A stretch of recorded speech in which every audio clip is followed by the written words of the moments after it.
jump on over and grab in the Zoom because we have our guests like Cody Webb showing up. Everybody can kind of jump in, and obviously, I'm sure he'll be changing diapers or something like that later.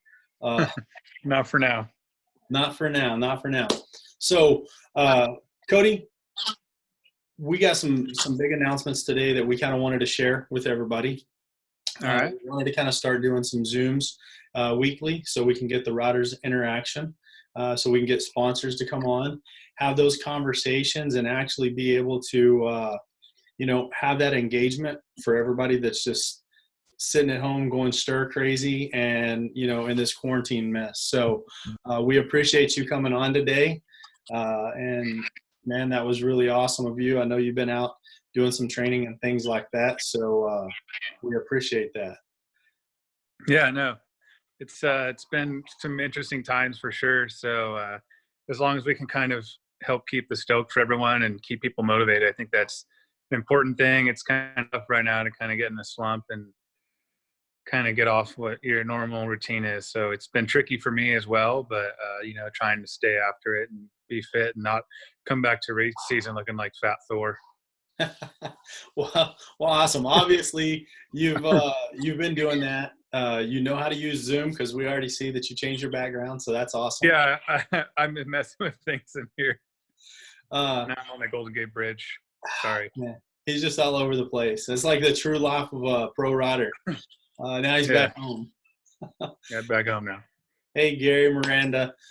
So a couple of things. What we wanted to do is kind of do some announcements really quick. So I'm going to put you on mute for a few minutes, Cody. And I can see other things now. This is good. All I saw was my face, and it was weird. Now I can see you. So. All right. So we're going to put you on mute. We're going to do some announcements and kind of go through some things, and then we're going to bring you on. We got some questions for you. All right. All right. Sounds good. All right. So guys, basically what we got going on today is we have a lot of stuff that we kind of wanted to share. Obviously, the rev limiter, we actually was unfortunate. We had to postpone our event. And with doing that, we appreciate all of our sponsors that stand behind us. Obviously, tonight, one of our sponsors, Enduro Method, Dane and Josh, they're great people, and they have, and Mary's wearing hers tonight as well.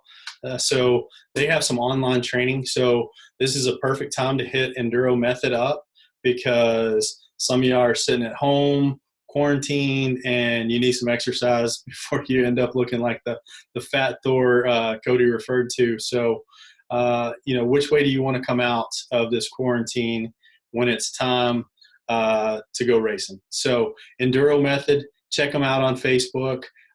They have online training, so it's really great. Like I said, Kenda's been behind us, SRT, Sherco, so the list goes on and on. RevLimiterExtreme.com is our website. Check out our sponsors, click on them, and support the guys that support us. So with that being said, we kind of wanted to dive in tonight. One of the big news that's happening today is Tough Like Roar, which is part of the Sherco AMA East Coast Extreme Championship, has their registration opening up at 8 p.m. tonight. So it's opened, I believe. So get over to Tough Like Roar. It's happening July the 4th weekend. Everybody that I've talked to that goes up there says it's an amazing race. It's so awesome. So get tuned in to Tough Like Roar tonight and get that registration. With the AMA Hard Enduro Extreme Championship, there's the East Coast, West Coast, and obviously the rev limiter was the East versus West shootout. And with that being postponed, it kind of threw things to where we had to start scrambling around and looking for dates. So we were the second round for the West Coast and the first round for the East Coast. So we postponed. We've worked on some dates, and so we kind of have that date tentatively scheduled. We've worked with the city. We've worked with the Texas 4 Fest, the Jeep guys that are coming out. We've worked with Torn Racing. So it's not just about just, hey, we're just going to pick a date. We also had to look at the other races in the schedule, the other series. We got the East and the West, like we talked about. We got TKO, and then we have Enduro Cross that kicks up right after TKO. So a tentative date. Don't freak out, everybody, but what we're shooting for is September the 25th through the 27th. We've talked to the city. Those dates are open. They have another thing going on in town, so it could be perfect for us to come in and have some good interaction with them. They have a wine tasting, a food festival going on that Saturday evening. So we look like it's still going to be an awesome event for us to do that. So September the 25th through the 27th is our tentative date. Now, with everything going on with the virus and all of that, we know that can easily change in a matter of, a couple of hours is kind of what it seems like now. So keep in mind that's a tentative date. That is actually the weekend prior to the Texas round of the Enduro Cross series. So Enduro Cross is coming to Texas in October in Amarillo, Texas, and this will be the weekend before. So for all the teams and things like that, it's a perfect opportunity because they're already going to be here. We've already talked to some of the pro riders. Obviously, mixing indoor and outdoor hard enduro isn't always ideal because a lot of times there's bikes that are getting switched out and things like that. But what we know is the fact the schedule is going to be really stacked because of all of the postponements of other races. And so that's what we're looking at. Everybody's going to have to do some sacrificing. I know a lot of the guys that we've talked to, they said they're just going to make it happen, so that's our tentative date. We're working on a couple of different events that we can put on during the week after the race as well for those people that want to stay over and stay in Texas for the Enduro Cross. So we're working on some fun different events throughout the week as well after the race, just to kind of have good interaction for riders, spectators, and things like that. So our other big news that we kind of wanted to kind of break tonight, which was already broke on social media, but we just wanted to relay that, was the Enduro Fest that was scheduled for May the 1st through 3rd has been postponed. So that's part of the Sherco AMA West Extreme Championship. It has been postponed. I know Matt and his team are looking at dates as well. So when we start looking at all these dates, it's going to get cluttered really quick, as we've seen with Supercross and Motocross. I like that one, Cody. But I don't want to know what he's doing behind you. That was probably not a good choice. The next round, if I can screenshot this, I don't know how, but I need to screenshot that, and that's going to be your new profile picture. So, guys, you got to get over to the Zoom as well. Watch Cody and all of his antics that's on right now. But so the next round for the AMA, Sherco AMA East Extreme Championship is the Mad Moose, and it's scheduled for May the 16th. May the 16th, Mad Moose in Michigan, and it is currently still on the schedule. They have not had to postpone it yet, but we know every day things change. So stay tuned. That might be our next opportunity to race one of the Sherco AMA, Extreme Championship races. So keep that in mind. And other than that, West Coast, then it goes out to June the 6th, which is LDS. Last Dog Standing, then June the 20th with Sticks and Stones, and then we'll tune in for when the Enduro Fest is going to be rescheduled, and then obviously the Rev Limiters in September. So East Coast, we got the Mad Moose May the 16th, that's coming up. Then we have Tough Like Roar, which is July the 4th. Their registration's opening up today, so get over there and register for Tough Like Roar. And then you got Fallen Timbers on July the 18th. And Battle of the Goats, August the 1st. Gives you a couple of weeks to recover after Battle of the Goats and get ready for TKO. Hit up TKO. Then you're going to go straight from TKO to Prescott, Arizona for the Enduro Cross. 2 weeks off, and then you're going to hit up the Rev Limiter then the Texas round of Enduro Cross, then Denver Enduro Cross. I mean, we're fixing to be racing every weekend, guys, so it's going to be awesome. All right. That kind of takes care of most of our news. We kind of want to keep this short and sweet tonight. Probably not what Cody's doing right now, short and sweet, but Cody, come on and welcome to the Rev Limiter Wednesday night antics. Yeah. The funny thing was I thought about putting that on, and then I just got a text from some of the guys at American Hard Enduro, and they told me to put that photo up. So I couldn't resist because I already thought about doing it, but I took it down. That was awesome. That was awesome. Hopefully somebody screenshotted that because that was a good one. I think a couple people probably did. Yeah. So, we're like I said, appreciative that you've been out training and you took time to stop in and hop in here and talk to us. We did have a couple of questions that we kind of wanted to chime in. I mean, we want to hear about everything that you're doing, but how's dad life? How's that treating you?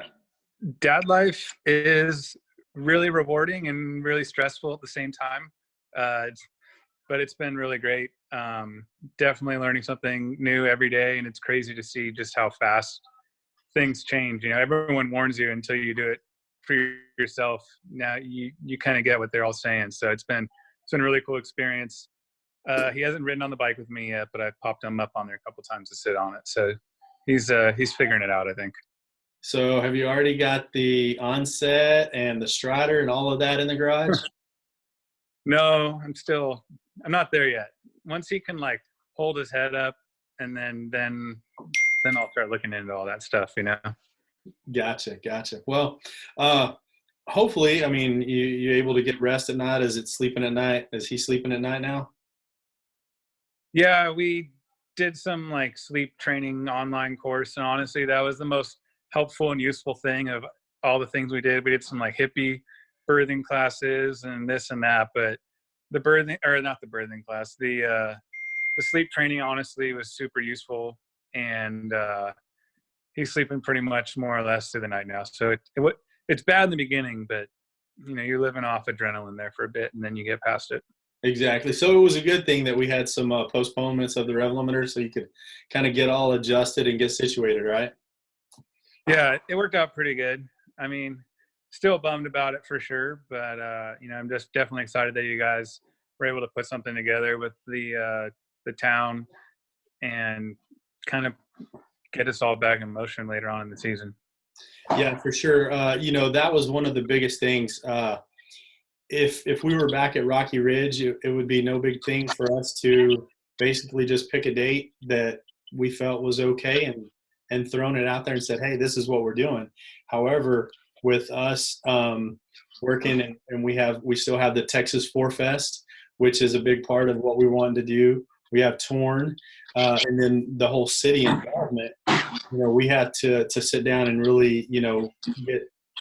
It's almost like herding cats. We had to really sit down and have a couple of conference calls and figure out what was going to work because we needed everybody's input because we wanted it to be a full festival atmosphere for the spectators and fans. So it was tough. Yeah, no, I'm appreciative. I'm sure a lot of the other riders are as well, that we got something still exciting for us. Not only we get to go racing, but I kind of like the whole aspect just beyond the race that you guys are putting together for the new rev limiter, updated rev limiter, I guess we'll call it. Yeah, rev limiter 4.0. We've updated it. And it's obviously the park is closed right now, so obviously, well, I think I muted everybody. So obviously right now we have everybody that is the park's closed, so we're not out there necessarily working on it right now, but we are planning on getting back out there and here pretty soon and being able to dig in and, add some more stuff that we felt was already good enough, but now it just gives us a level to take it up. So that's good.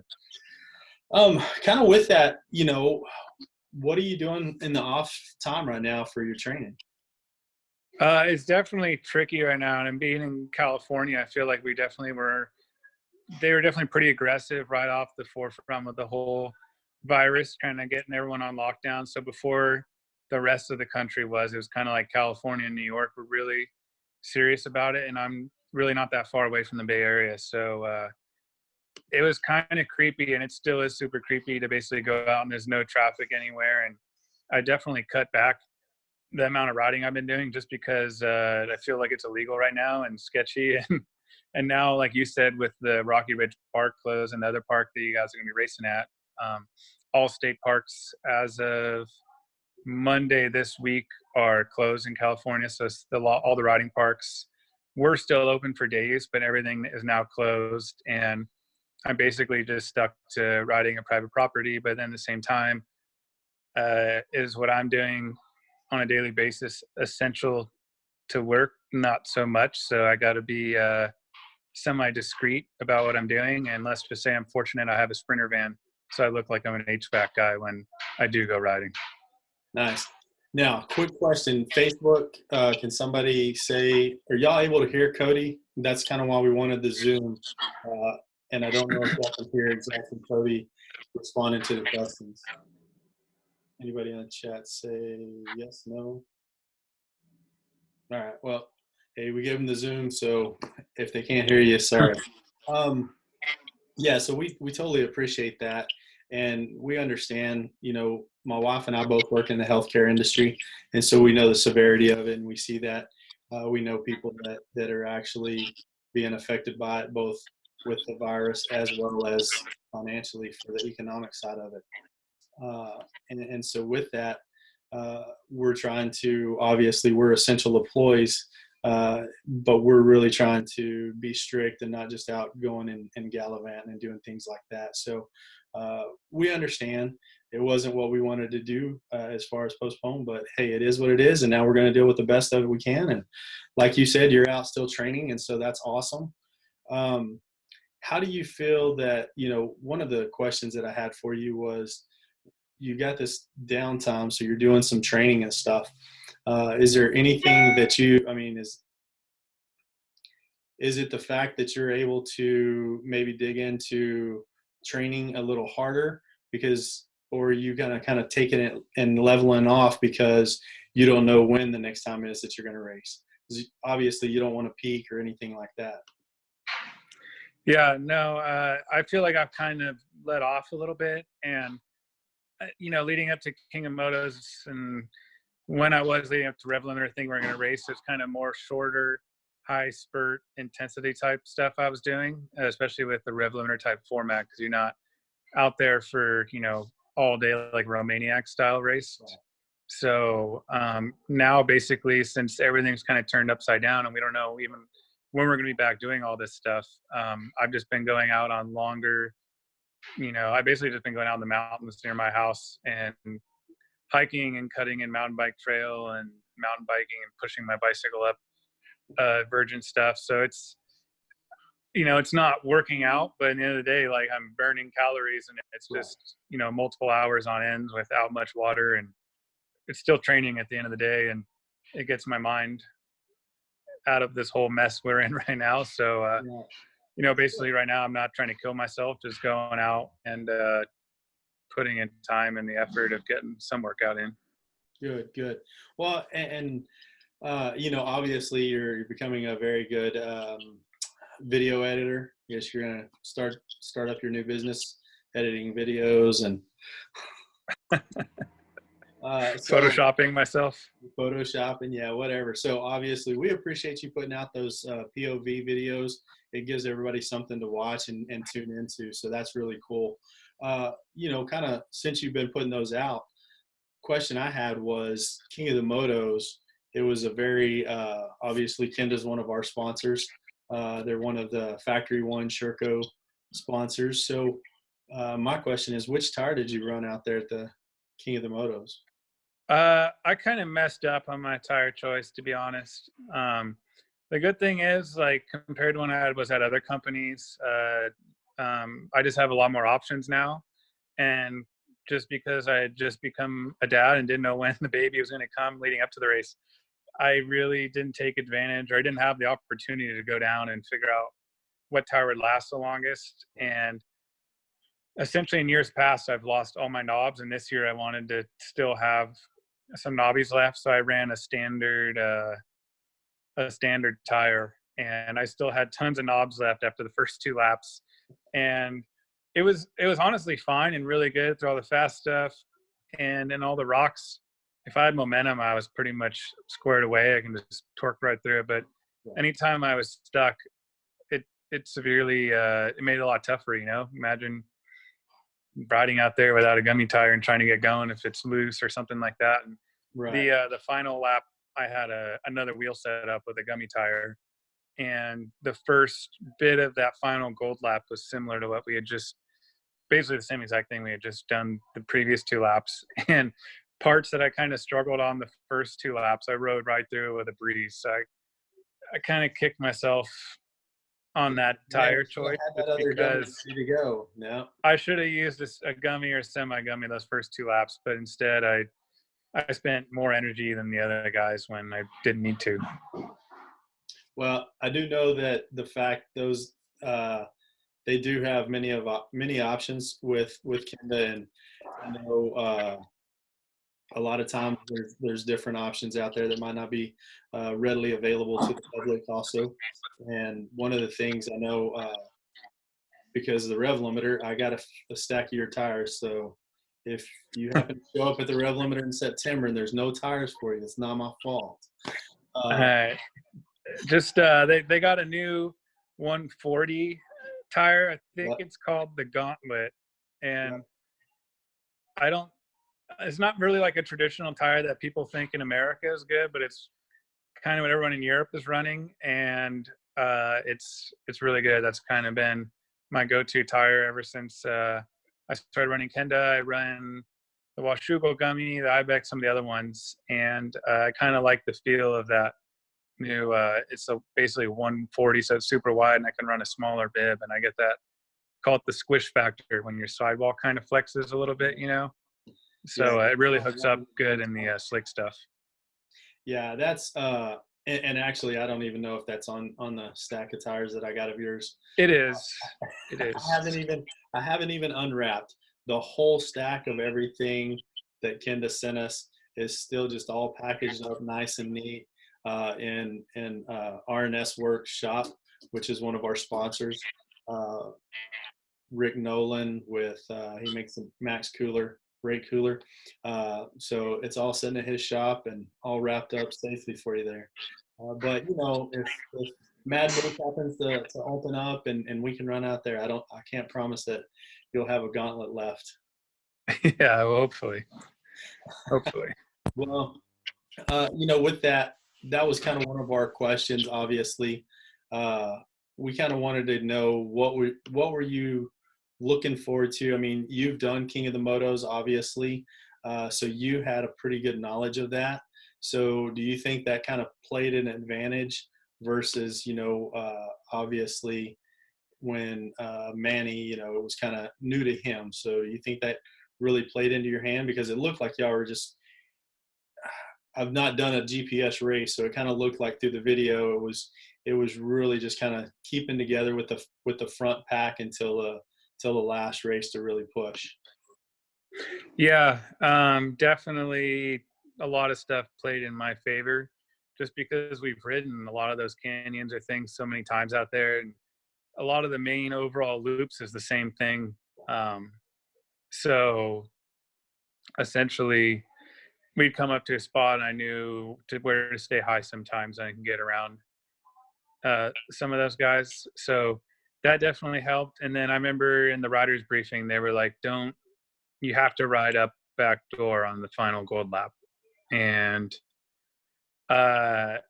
honestly, I was dehydrated. I still had stuff left in the tank, but I was cramping because I dehydrated, and there's no way I would have been able to beat Manny and hold that pace on the last lap. And I popped up back door, and guess who I saw going across the goat trail and where he missed it. And I was like, ooh, he's screwed, just because I lost King of Motos the same exact way a couple of years ago where I missed the final checkpoint. So at that point, I knew I was pretty much smoked, so I just made sure I hit all my GPS marks. And there was actually another thing that was super narrow, really gnarly canyon that it was way out there, probably the farthest point on the Gold Lap.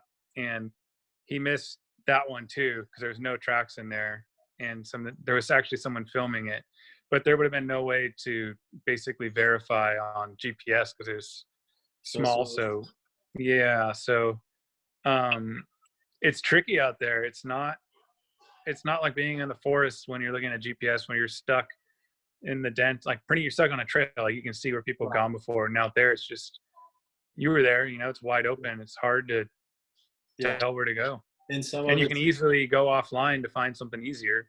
Right. Yeah. And it looked very difficult for the fact that it was kind of spread out, and you kind of had to stay in one little particular area, like you said. How does that compare? And like I said, you've done that one before, but obviously with Romaniacs or something like that, you're in the forest. And so is it easier, do you feel, in that area? I mean, you kind of answered the question that it's a little easier in the forest. Yeah, it's definitely easier. And even though Romaniacs and all that stuff is a GPS based race, they still ribbon everything, and they have gold loops and silver loops. So like there's arrows pointing which way to go. Yeah. So you can honestly ride a lot of that stuff without even having a GPS. And at King of Motos, you wouldn't even be able to get out of the paddock, without a GPS. So, and another thing, it's so damn dusty dusty out there. It's like literally I got coronavirus in my lungs just from the dust just about when I got home. My fan quit working on the blower motor in my van on my Sprinter quit working because all the dust got sucked into the blower motor. That was one of But you can't see your GPS screen either because it's just covered in dust the whole time. So you're constantly wiping off. Well, that was one of our things is we blew our transmission on the way out there, so we had to get a rental truck. And when we left to go back home, I told Marky, I was like, man, I'm so glad that we had to get a rental truck because I didn't want to have to take my truck into all of that because it would never be the same. You're going to have dust and all kinds of orifices.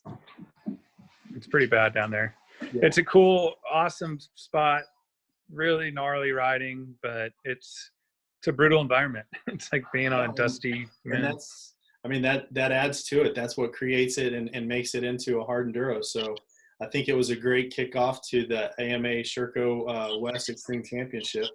I just hated that we haven't been able to follow up after that one. Now we have this. Yeah. Well, so one of the things, and guys, we do have a chat room over to the right, so you can always chat if you have a couple of questions in there on the Zoom. Let us know questions you got. Also, Facebook. Bo, I know you know where to come get those tires, so anytime you need some good Kendas, I got you hooked up. But yeah, if you got some, there you go, Mitch. Yep, test, it worked. So if you got some questions, we don't want to just continuously just berate Cody about his only race of the year so far on the Sherco. So obviously you had those conversations with everybody. Everybody always wants to know how's the Sherco working out and things like that. We're on Sherco. We love ours. So that's working out. It seems like you've kind of fit and meshed with that really well, that transition. Yeah, it's been honestly really not that bad of a transition at all. I've been really happy with the bike right off the bat. The suspension is really nice. And the cool thing about, if you're running KYBs, the A kit is really just stuff that's coated. Whereas, if you get your cone valve WP, it's nothing at all like, standard WP. It's not even the same type of cartridge or anything. So the nice thing about WP with KYBs, you don't really have to update the package at all. You can do some revalving or whatever, but it's pretty standard across the board. And then the motor is like the most linear two-stroke I've ever ridden. And for hard enduro, it's honestly like a cheater bike. I rode one at one point last year when Kyle Redden was at my house, and I rode right up this rocky little creek thing, and I turned around and went right back up it again because I was confused why I rode up it so easily. I shouldn't have been able to do that. And then as soon as that happened, that's when the gears started turning in my head, and I was like, Yeah. I can, if I do something here. So We it's noticed that been, y'all were doing some testing with the smart carb. Are you starting to run the smart carb? If so, how's that working out? yeah. So I know that all the manufacturers are trying to do something in the future, and I think California's screwing it up for everyone with the whole EPA thing, and In just California. blame California at the end of the day. But they're looking for alternatives to like a TPI or a fuel injection type thing where it's still mechanical. And I've done some testing now with the guys at Smart Carb, and honestly, I'm really impressed. And we had some issues off the bat, and that was our own fault for not listening to them. And then they have these, they call them metering rods. It's essentially kind of like your main jet. And so ever since then, I've just kind of played with that. And the amount of clicker adjustments is ridiculous on that carb, but I've only maybe gone about 6 clicks from where standard where we got set up at. So it's a little bit heavier than the stock carb, but once you get it set up, you don't have to mess literally with anything. And the throttle pulls easy and nice. And just basically, we're kind of working to basically do a partnership potentially for the future for them, maybe, because, I kind of like the whole mechanical side of things. And if something goes wrong with the electronics, you can't fix it. Right. Well, and that's you got a degree in, what's your degree in? Mechanical engineering? Mechanical engineering. So I took some fluid mechanics. I knew some stuff in the I can't remember the name of stuff right now, but I was talking to the main guy there at Smart Carb, and he is like a motor guru. Like he knows his shit essentially at the end of the day. And it was cool to kind of talk to him and see just how much knowledge he has on like just 2-stroke motors in general, 4-stroke motors, and everything to do about air fuel mixtures. And he laughed at me that I told him that I just kind of guess with my how many ounces per gallon I do. He's like, they make ratio, right? It's like to get your perfect ratio. So I don't know, as long as there's some oil in there, it's good enough. So if anybody's listening, that's what you need to get Cody for Christmas. Actually, I've always ran about 44-1 last couple of years, and he got me running 60-1 now because my bike was getting a little bit hotter, and he basically said the fuel, it basically cools the motor because it's giving it enough, like if it's getting too much oxygen, it's going to burn hotter. Yeah. So I'm running 60-1 now. That's my new secret, and it seems to work pretty good. There you go. Well, so I know when you left KTM and came to Sherco, obviously, who do you have mechanicing on your bike now? Because obviously, King of the Motos, I didn't have time to run over there and chat with you much. So yeah, so I'm Cody Webb 2, and my mechanic is Cody 1. So Cody Richelder worked at KTM for quite a few years before I came on board. He was actually Casey Martinez's mechanic, Charlie Mullen's mechanic, and then we kind of got put together in my first year with the factory team. And then Caleb Russell guys, mechanic, kind of took a step back and did suspension stuff. So then he was working for Caleb Russell the last quite a few years. And then that's when Robbie and I started working together.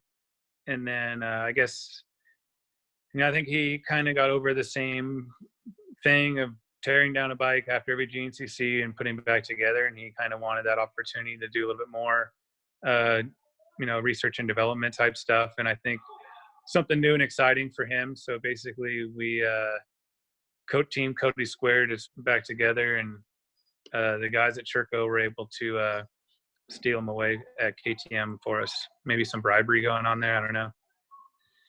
Those corporate tactics. Yeah, it happens. Yeah. So that's good though. I mean, everything seems to be working out. It's a familiar person, so that's good for you. We got Mitch Brown. He said he wanted to ask about the shovel in Calgary with the rocks and logs 2 years ago. Said there was nothing in the rules about it. Said you were prepping your gate. Oh, I don't know. Probably. I don't remember. I guess I was. I mean, obviously, you're notorious for prepping the I'm a line. trials rider. All right. Whenever you're not looking, I'm gonna go kick every little rock out of my way. Or Yeah, you know what I do? Another thing I do sometimes at some of these events, I'll make a really sweet looking line, like a TKO. Here's my secret. I'll walk around. I'll go early, and I'll make a really cool looking line that looks super good, and then just dead ends into like bushes and a really deep hole. So don't always trust something that looks good, because I'm sneaky like that. setting them up. Well, I mean, obviously it's working. I mean, you're carrying the number one plate in enduro cross in the past, two-time champion at Rev Limiter, and the list goes on and on. How many trials championships have you had? I just got one. I won the outdoor championship in 2010, Just and then went to beta and started focusing more on enduro stuff after that. But I was still riding trials, just never won a championship again after that. It's actually I actually thought about you winning the enduro cross on the beta, because kind of seemed like beta was maybe kind of in the same place Sherco was. You came on, you won a championship, and in fact, I got some extra plastic out in the garage, and I think I have one of your rear fenders from beta. But it's one of those things that it seems like now with Sherco, it's kind of the same thing. It's helping get notoriety for those bikes. Do you feel that was kind of the same with Beta back in the day? Yeah, I think I definitely helped kind of put Beta's name on the map a little bit. I definitely don't think they would have won an enduro cross championship to this date if I wasn't there. And it was the two-stroke when that bike came out, it was really good. And to be honest, when I went to KTM that first year, I still liked my Beta more than the KTM two-stroke. Just the chassis and the motor for hard enduro, I thought, and enduro cross stuff, I thought was better. And now going to the Sherco, I kind of feel the same way, where I feel like the motor and chassis works really well for me and that stuff. And yeah, I'm not going to go to the motocross track or try and race supercross on the bike, because it's not built on that platform. Like these enduro bikes are built in the mountains in creeks in Italy and France, Right. and they're meant for like nasty, snotty conditions. And the Austrian bikes now, I kind of feel like they've kind of built towards that supercross chassis, and it works good there, but it's not like it's going to work well for us on what we're doing. Right. Well, true. I mean, it just popped in my mind yesterday, and I was like, huh, okay, makes sense.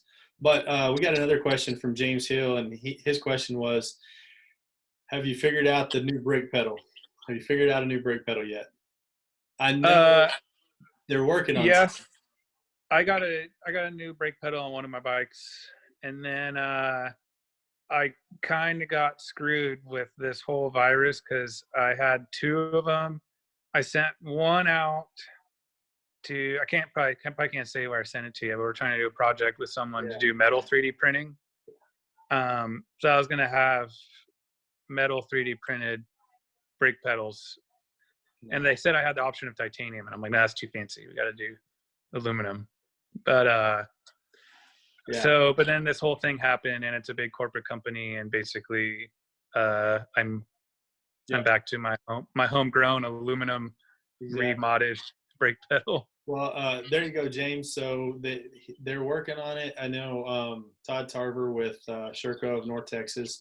He's our big Sherco dealer here in Texas right now, and I know he had mentioned that they were working on some. I guess we'll explain the issue with the brake pedal. It's because they basically have the same pedal for all their bikes. So the 450 obviously has a wider motor. Yeah. So on the two-stroke bikes, the brake pedal kind of sticks out like a sore thumb. Yeah. And I've only bent one of them. I don't know how I've only bent one, because I feel like I should have bent more. So maybe I'm careful. I don't know. Yeah, that was the thing when I know when Wade came over, I think they had talked about they had some older brake pedals off of a different model. And so we know that there's some people that's working on some for the two strokes, just so it's a a sleeker, tighter fit, so it's not just sticking out there to get hung on the rocks and the logs and stuff. So James, they're working on it. I'm sure Cody's going to test some stuff out, and we'll kind of go from there. Well, Cody, we appreciate your time this evening. Is there anything that you just kind of want to share with the world and let everybody kind of know what's going on and clue us in on your sponsor? Man, I don't know. I'm kind of bummed right now. I mean, I put out it took me forever to get the King of Motos commentary things up. I'm sorry I didn't wipe the dust off my screen. I wasn't thinking about it. I was racing. And, but, I do want to do a lot of other stuff. I've been in talks with people about doing kind of schools. I did that weekend with Webb thing end of last year. And I've been talking to other people doing a little bit more like a school type one. But obviously now, like, we got to do kind of what's best for everyone. So I feel like life's put on hold, but at the same time, I'm staying busy, and I just hope that the same thing's going on for everyone else, and they're kind of taking this time to regroup. And at the end of the day, it might almost be a beneficial thing. I'm looking out now and I see a lot more people kind of enjoying nature a little bit more and going on walks. And I think it might be the reset we needed for everyone to get things rolling again. Well, is this giving you good time for the knee, or is the knee already 100%? No, I don't know. The knee still sucks, but it's good enough. And it's kind of nice. It comes in waves, but for sure after King of Motos, it was pretty swollen and messed up, and it still gets swollen now. But I feel like I kind of haven't been pushing it as hard the last couple weeks, and for sure it's feeling better now. So it's good for me, I guess. Good.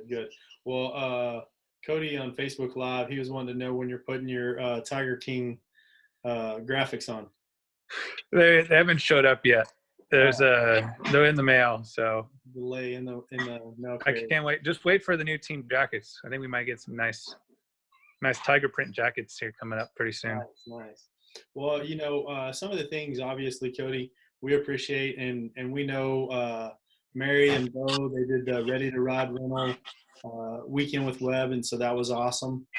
We unfortunately wasn't able to make it out because we were working on the Red Bull event. Now, hopefully, after the Rev Limiter, and then we have the Red Bull Override. That's scheduled for the first weekend in December currently, or that's the tentative date. I hope you remember all of that stuff that you told us when you came out and did that track preview and helped us with the track for the Override. Why is that? Well, is the same stuff happening again, or? Well, no. When you said, when we asked you, we were like, well, we don't know about this. And you're like, screw them, I don't have to ride it. Yeah. Whatever. They'll be all right. They'll be all right. It's going to be I'll be all right. I'll figure it out. You'll figure it out. I think so obviously we have the Rev Limiter that's scheduled for the 25th and 26th, 27th of September. Tentatively, we have the Red Bull Override that's scheduled for the first weekend in December the 5th, 6th, something like that. So that's kind of what we have planned as far as events that we're working on. So we're always super excited that you're involved. And then hopefully we get all of these other races that are getting postponed back on the schedule and kind of get everything kind of situated so we can actually go racing and enjoy life again. Sponsors that you want to thank? Obviously the Factory One Turbo Racing team. Everyone's kind of having a tough time right now, but they're still sticking through it with us, and they're really motivated. Just everyone's kind of bummed because we're excited to do a bunch of stuff in Europe and try and turn some heads over there. So we'll see how quick all this stuff ends. But FMF, Red Bull as well, Kenda Tires, Motul. It's been a good run, and I'm just trying to do what I can to help promote these companies and put some stuff out there for you guys without breaking the law. Good. Well, and I will say, even before we had to postpone the Rev Limiter, when the things started happening, obviously, some of the teams we reached out and was visiting with some of the teams, and actually, Sherco, they had already told us prior to us postponing it that, their owner wasn't, kind of holding y'all to obligation to come to it because of the epidemic that was kind of going on. And so so it was really good to see that the team was more thinking about you and your family versus, hey, we just need Cody out there to sell bikes for us. So that was really Yeah. cool to see Serco was looking at it that way. So it really just kind of put them, obviously we already think highly of them, but that really helped out and kind of seemed like they were doing the right thing there. So great job on that. Yeah, no, it's been great. And yeah, sure, maybe some things a little more stressful, but at the end of the day, it's been a great experience. And working with the owner and the marketing guys there, it's been pretty lax for me. And there's increased stresses of figuring out new things on the bike and testing new things, because all that stuff had never been handled before. But I enjoy doing those things. So at the end of the day, it's not that bad, and I'm having fun with it. Yeah, it makes it fun and keeps it entertaining.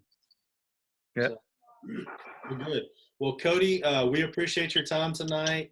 Thank you so much. For everybody else, we appreciate everybody joining.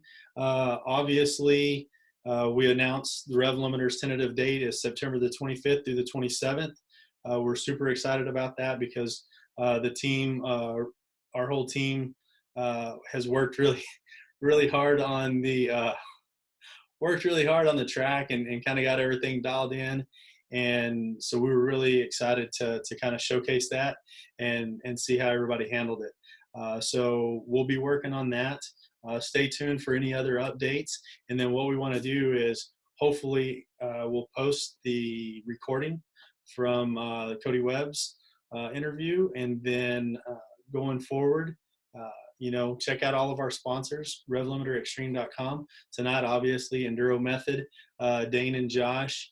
Check their stuff out for all you people that are sitting there home quarantined. They got online physical training, fitness training. So some of us could probably utilize that right now, especially with all this free time that we have. Enduro Method. They also have the subscription, and they'll send you emails reminding you of different specials they're doing. So go check them out.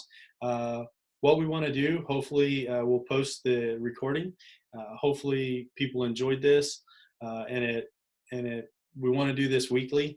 We'll bring on other riders, sponsors, and things like that so they can actually talk, and hopefully we can get everybody kind of tuned into the Zoom and kind of rock and roll and go that route. So thanks for tuning in tonight, guys. Rev Limiter Extreme Enduro 4.0 coming at you September 25th through the 27th. So we'll see y'all later.